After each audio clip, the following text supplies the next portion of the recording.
வணக்கம் மக்களே! மணிநாடு சேனல் உங்கள எல்லாரையும் அன்போட வரவேற்குது. இன்னைக்கு நம்ம என்ன பார்க்க போறோம் அப்படின்னா, நம்ம இண்டெக்ஸோட அப்டேட்ஸ் பிளஸ் ஷேர் மார்க்கெட்ல மெயினா இன்னைக்கு நடந்திருக்கக்கூடிய ஒரு சில நியூஸஸ் பிளஸ் நாளைக்கு அக்டோபர் 1 நாளையிலிருந்து எஃபெக்ட்டுக்கு வரக்கூடிய சில சார்ஜஸ் அண்ட் டாக்ஸஸ் பத்தி நம்ம பார்க்க போறோம். ஃபர்ஸ்ட் நம்ம பார்க்கக்கூடிய இண்டெக்ஸ் பார்த்தீங்க அப்படின்னா, நிஃப்டி 50. இந்த நிஃப்டி 50 மெயின் இண்டெக்ஸ் ஒரு நெகட்டிவ் நோட்ல க்ளோஸ் ஆயிருக்குது. க்ளோசிங் 25,810.85 க்ளோஸ் ஆகி points 368.10 percentage 1.41. Next Nifty next 50 index இதுவுமே ஒரு 718.10 அப்படிங்கிற ஒரு பாயிண்ட் லெவல் டவுன் ஆகி க்ளோசிங் 77,095.15 அப்படிங்கிற ஒரு ரேஞ்சில் க்ளோசிங் ஆகிருக்குது. நிஃப்டி மிட் கேப் 150 இண்டெக்ஸ் இது 48.90 அப்படிங்கிற ஒரு பாயிண்ட் டவுன் ஆகி 22,311.95 அப்படிங்கிற ஒரு க்ளோசிங்ல க்ளோஸ் ஆயிருக்குது. நிஃப்டி ஸ்மால் கேப் 250 இண்டெக்ஸ் இது இன்னைக்கு ஒரு பாசிட்டிவ் நோட்ல க்ளோஸ் ஆயிருக்குது. இது லாஸ்ட் ஒரு 4 டேஸா நெகட்டிவ் நோட்ல தான் க்ளோஸ் ஆயிருந்து இன்னைக்கு ஒரு ஸ்மால் மார்ஜின்ல ஒரு பாசிட்டிவ் நோட்ல க்ளோஸ் ஆயிருக்குது. Closing 18,410.70 percentage 0.06. Nifty micro gap 250 index இதுவும் நெகட்டிவ் நோட்ல தான் க்ளோஸ் ஆயிருக்குது. 5th கன்சிக்யூட்டிவ் டேல இது ஒரு நெகட்டிவ் நோட்ல க்ளோஸ் ஆயிருக்குது. க்ளோசிங் 25,715.20 44.55 பாயிண்ட் நெகட்டிவ் நோட்ல க்ளோஸ் ஆயிருக்குது. இன்னைக்கு ஆல்மோஸ்ட் எல்லா இண்டெக்ஸுமே அப்படின்னா ஒரு நெகட்டிவ் நோட்ல தான் க்ளோஸ் ஆயிருக்குது. சில இண்டெக்ஸஸ் ஃபிளாட் நோட்ல க்ளோஸ் ஆயிருக்குது. இதுக்கான ரீசன் ப்ராஃபிட் புக்கிங் தான் இதுக்கான மெயின் ரீசன்.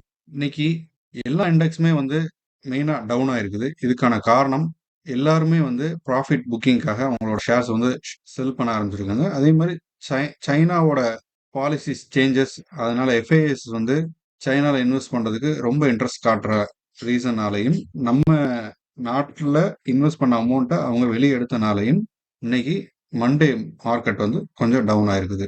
இதுல 13 மேஜர் செக்டாருமே ஒரு ரெட்ல தான் க்ளோஸ் ஆயிருக்குது. காரணம் சைனாவோட பாலிசி சேஞ்சஸ். இதுல பினான்ஸ் செக்டார் 1.72%, ஐடி செக்டார் 0.87%, அதே மாதிரி க்ளோஸ்ல ஆயிருக்குது. ரிலையன்ஸ் இன்னைக்கு ஒரு 3.3% டவுன் ஆயிருக்குது. ரிலையன்ஸோட வெயிட்டேஜ் அதிகம். அதோட காரணத்தினாலையும் இன்னைக்கு நிஃப்டி 50 ரொம்ப டவுன் ஆயிருக்குது. அதே மாதிரி நிஃப்டி மெட்டல் பிளஸ் கெமிக்கல் ஓரியன்டா இருக்கக்கூடிய ஸ்டாக்ஸ்லாம் இன்னைக்கு ஓரளவுக்கு பர்ஃபார்ம் பண்ணியிருக்குது. இன்னைக்கு மார்க்கெட் இவ்வளவு டவுன் ஆனதுக்கான மெயினான ஒரு 4 காரணம் இருக்கு. அது என்னங்கிற நம்ம பார்ப்போம். இன்னைக்கு மார்க்கெட்ல எஃப்ஐஎஸ் ஒரு 3 லட்சம் கோடி வெளியே எடுத்திருக்கிறாங்க. அதை அவங்க சைனாவோட மார்க்கெட்ல இன்வெஸ்ட் பண்ணியிருக்கிறாங்க. காரணம் சைனாவோட ஃபேக்டர், எஃப்ஐஏஎஸ் moving to China, middle east tension plus rupee fall. இந்த 4 ஃபேக்டர்ஸ்னால இன்னைக்கு மார்க்கெட் ஒரு நெகட்டிவ் நோட்ல க்ளோஸ் ஆயிருக்குது. இன்னைக்கு ப்ராஃபிட் புக்கிங் பண்ணியிருக்கிறாங்க. சைனா ஃபேக்ட் லாஸ்ட் வீக்கே மெட்டல் அண்ட் மைன் செக்டார் ஒரு நல்ல பெர்ஃபார்மன்ஸ் கொடுத்திருந்தது. காரணம் என்ன அப்படின்னா சைனா அவங்களோட எக்கனாமியை பூஸ்ட் பண்றதுக்காக அவங்க சில ரெஸ்ட்ரிக்ஷன்ஸ் எடுத்திருக்கிறாங்க. பிளஸ் பாலிசிஸ் சேஞ்சஸ் பண்ணியிருக்கிறாங்க. சைனா லாஸ்ட் 1.5 இயர்ஸாவே அவங்களோட ஷேர் மார்க்கெட் ஃபுல்லா டவுன், அவங்களோட எக்கனாமியும் ஃபுல்லா டவுன். கோவிட்டுக்கு அப்புறமே அவங்களோட எக்கனாமி ஃபுல்லா டவுன் ஆயிருச்சு.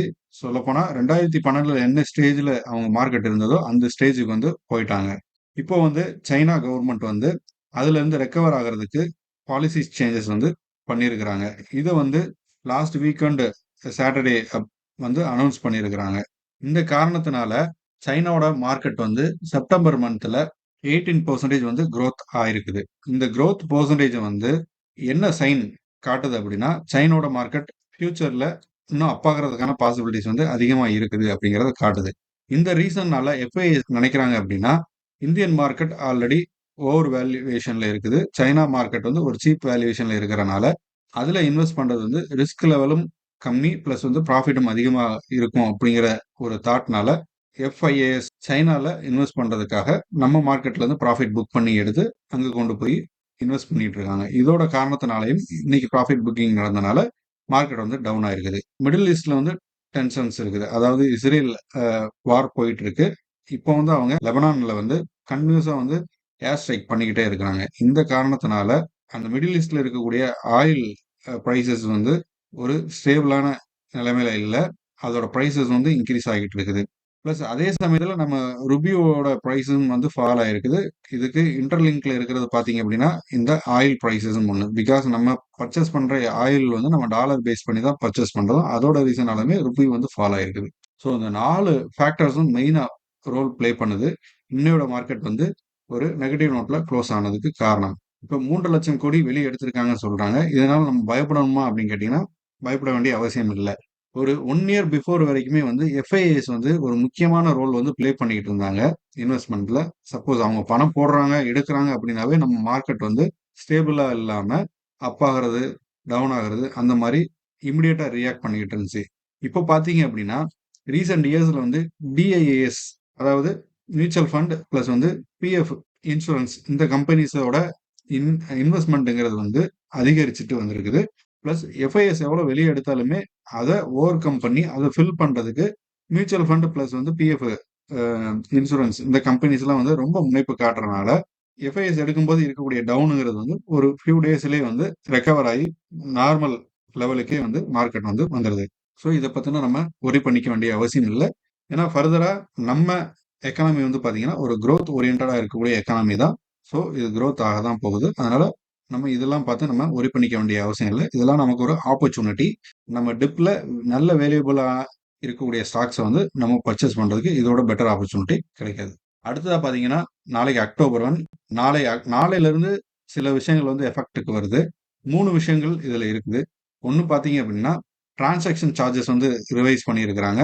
அப்புறம் செக்யூரிட்டி டிரான்சாக்ஷன் டாக்ஸ் அதுவுமே இன்க்ரீஸ் பண்ணியிருக்கிறாங்க. ப்ளஸ் வந்து பைபேக் பண்ணக்கூடிய ஷேர்ஸுக்கு வந்து டாக்ஸேஷன் ரூல்ஸ் புதுசாக வந்து போட்டிருக்காங்க. இந்த 3 விஷயங்களும் நாளையிலேருந்து எஃபெக்டுக்கு வருது. இதில் மெயினாக நம்ம இந்த 2 தான். செக்யூரிட்டி டிரான்சாக்ஷன் சார்ஜஸ் அண்டு வந்து ஷேர் பைபேக் டிரான்சாக்ஷன். இந்த 2 தான் நமக்கு அஃபெக்ட் பண்ணுறதுக்கான ஒரு மெயினான ரீசனாக இருக்கும். இதில் செக்யூரிட்டி டிரான்சாக்ஷன் சார்ஜஸ் எது எதுக்கெல்லாம் போடுறாங்க ஆப்ஷன் ஃபியூச்சர்ஸ் அண்ட் ஆப்ஷன்ஸில் வந்து இந்த எஸ்சிடி அப்படிங்கிற டிரான்சாக்ஷன் சார்ஜஸ் வந்து இருக்குது. பல மடங்கு ரைஸ் பண்ணியிருக்கிறாங்க. 0.0125% இருந்து 0.02%. அதே மாதிரி ஆப்ஷன்ல இருக்கக்கூடிய சார்ஜஸ் 0.0625 இருந்து 0.1% வந்து இன்க்ரீஸ் பண்ணியிருக்கிறாங்க. இது ஆல்ரெடி நம்ம ஃபினான்ஸ் மினிஸ்டர் அனௌன்ஸ் பண்ண ஒரு பெர்சன்டேஜ் தான். இது வந்து இந்த அக்டோபர் 1ல இருந்து எஃபெக்ட்டுக்கு வருது. இது அவங்க சொல்லக்கூடிய காரணம் என்ன அப்படின்னா ஃபியூச்சர்ஸ் அண்ட் ஆப்ஷன்ஸ் பண்றவங்களோட எண்ணிக்கை வந்து அதிகமாகிட்டு இருக்கு. பிளஸ் வந்து அதுல 100 பேர் பண்றாங்க அப்படின்னா 99 பேர் கண்டிப்பா லாஸ் ஆகுறாங்க. லாஸ் ஆகுறவங்க எண்ணிக்கை அதிகமாகிட்டே இருக்கு. ஸோ இதை என்கரேஜ் பண்ணக்கூடாது அப்படிங்கிற ஒரு காரணத்தினால கவர்மெண்ட் வந்து பாலிசி சேஞ்சஸ் பண்ணி இதோட டாக்ஸ் ப்ரைஸ் வந்து இன்க்ரீஸ் பண்ணியிருக்கிறாங்க. இது எந்த அளவுக்கு எஃபெக்ட் இருக்கும் அப்படிங்கிறது போக போக தான் தெரியும். இது மூலமா கவர்மெண்ட்டுக்கும் வருமானமும் இன்க்ரீஸ் ஆகிறதுக்கான பாசிபிலிட்டிஸ் வந்து அதிகமா இருக்குது. அதே மாதிரி பாத்தீங்கன்னா நியூ டாக்ஸ் ரூல் வந்து இப்ப பைபேக் ஷேருக்கு வந்து போட்டிருக்காங்க. இதுக்கு முன்னாடி ஃபர்ஸ்ட் பைபேக் அப்படிங்கிறது என்ன ஒரு கம்பெனி நமக்கு ஷேர் வித்துட்டாங்க. அந்த ஷேரை அவங்களே திரும்ப வாங்கிக்குவாங்க. ஒரு நல்ல பிரைஸ் வந்து ஃபிக்ஸ் பண்ணி நமக்கு அதை கொடுத்துட்டு வாங்கிக்குவாங்க. ஸோ அதுல நமக்கு என்ன கிடைக்கும் அப்படின்னா நார்மலா இருக்கக்கூடிய வேல்யூஷனோட அவங்க அதிகமான ஒரு காஸ்ட்டுக்கு தான் வந்து நம்மகிட்ட இருந்து அதை வாங்குவாங்க. ஸோ நமக்கு இமிடியேட்டா ஒரு மார்ஜின்ல ப்ராஃபிட் கிடைக்கும்.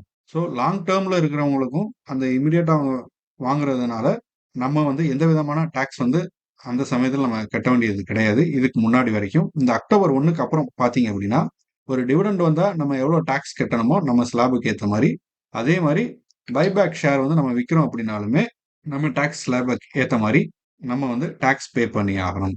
ரீட்டைல் இன்வெஸ்டர்ஸ்க்கான நமக்கு தான் வந்து ஒரு பேர்டனா இருக்கிறதுக்கான பாசிபிலிட்டிஸ் இருக்குது. இது வந்து கார்ப்பரேட் வந்து எதுவுமே அஃபெக்ட் பண்ணாது. ஏன்னா அவங்க வாங்க தான் போறாங்க. விற்கிற நமக்கு தான் வந்து இந்த பைபேக்ல வந்து நம்ம டாக்ஸ் கட்டுற மாதிரி இருக்கும்.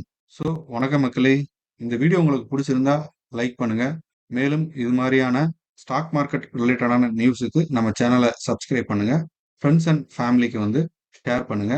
தேங்க்யூ.